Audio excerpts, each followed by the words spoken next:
Welcome to the Raven's Records, where stories, symbols, and sacred cycles come to life.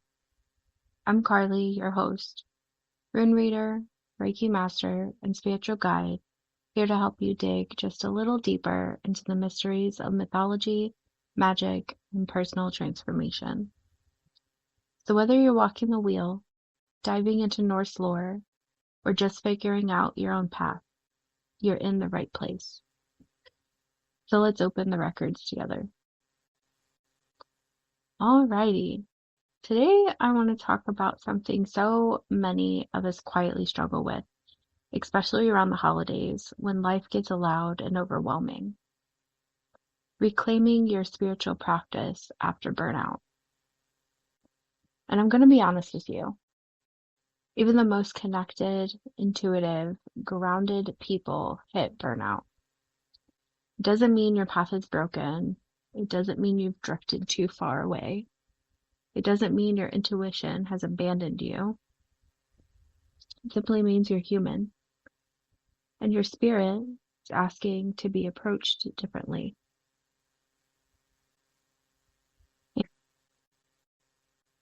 The holidays will wring out your spirit like a washcloth if you're not too careful.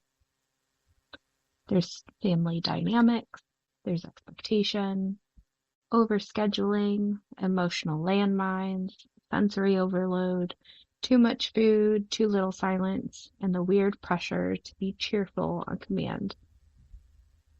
If there was ever a season where people felt disconnected from their spiritual practice, this is it. Burnout in your spiritual life usually isn't because you've lost your way. It's simply because you've been on autopilot. You've been pouring into everybody else, which in turn makes you overstimulated. You're emotionally saturated. You're mentally juggling too much. Your nervous system is overwhelmed, and you haven't had a quiet moment to actually hear yourself. But that doesn't mean anything is wrong with you. Your system is just asking for that reset. And burnout is often the sign that your spiritual practice is ready to evolve, not end. You know that feeling where your intuition gets quiet, where you don't feel as connected, where your practice feels heavy instead of nourishing, where you want to sit with your spirit, but you don't have the mental bandwidth to even start. That's your body saying, I'm processing a lot right now, and I need to give me space. Your spiritual practice should support you, not demand from you. And during the holidays, when your energy is already being pulled in 18 different directions, your practice might naturally shift into a slower, quieter mode. And that's okay. It's actually really healthy. And this is the part nobody really talks about, is when you come back to your spiritual practice after that burnout. And it won't look like the version that you had before. You're not supposed to go back to the old way. You're supposed to build a way that fits who you are now after that. So let's talk about how to ease back in without overwhelming yourself.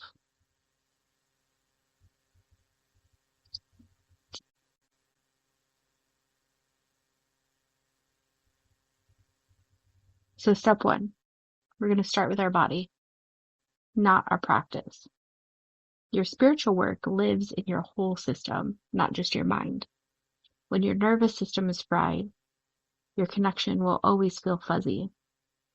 So we're going to start small. We're going to start with grounding and deep breaths. Maybe stretching feels good to you. Maybe just sitting in quiet time and make sure you're hydrating yourself. Maybe it's stepping outside and physically touching the grass. Or just slowing your mornings down. Your body is the doorway back to your spirit. When the body feels safe, the intuition has space to speak again. So once you got that taken care of, we're going to move to step 2, where we choose the smallest possible practice that still feels real. And that is so important.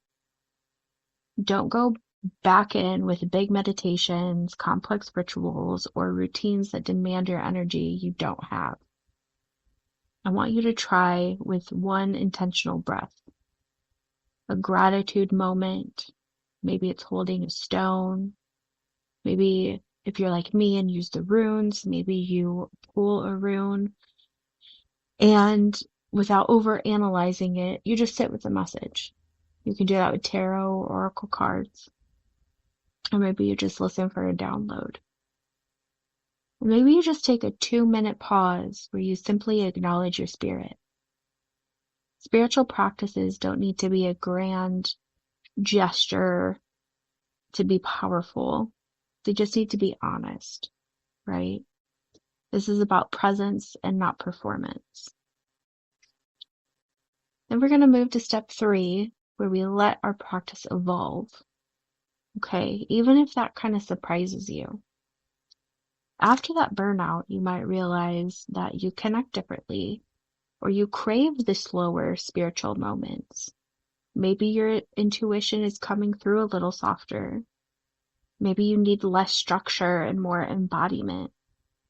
Maybe you feel drawn to new tools or new teachers and start exploring a different modality. You're no longer aligned with what used to work, okay?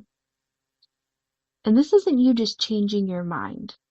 This is part of the growth and part of the healing and part of your evolution coming out of that burnout, recognizing what didn't serve you and now what can. Your spiritual practice should shift with you as you shift. And that means that it's just as much as alive as you are. Step 4, we're going to expect your connection to return gently, okay? It's not going to slam right back in. It's not going to hit you like lightning. It comes back like a whisper. Small moments of clarity and inner knowing, or just connection that slowly stacks over time. So you're going to start paying attention to the thoughts that land deeper than they should. And the quiet nudges, the moments where your body just relaxes, the subtle intuitive hints, and the feeling of grounding when you didn't have to force it. That's your practice slipping back in naturally. So why is reclaiming your practice during the winter matter so much? Well, winter is a deeply spiritual season, but not because in the loud aesthetic way. It's a season of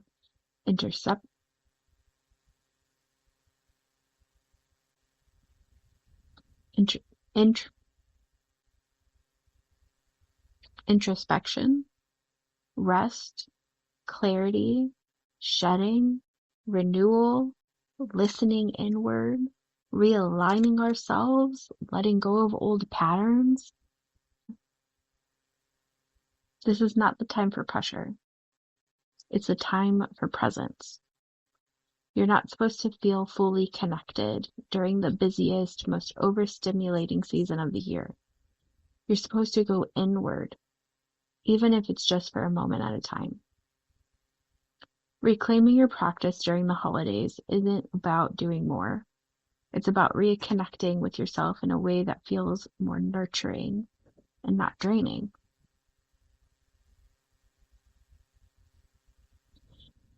So if you're in a season where your spiritual practice feels distant, dull, or unreachable, just remember that you're not lost. You're just transitioning. You're recalibrating.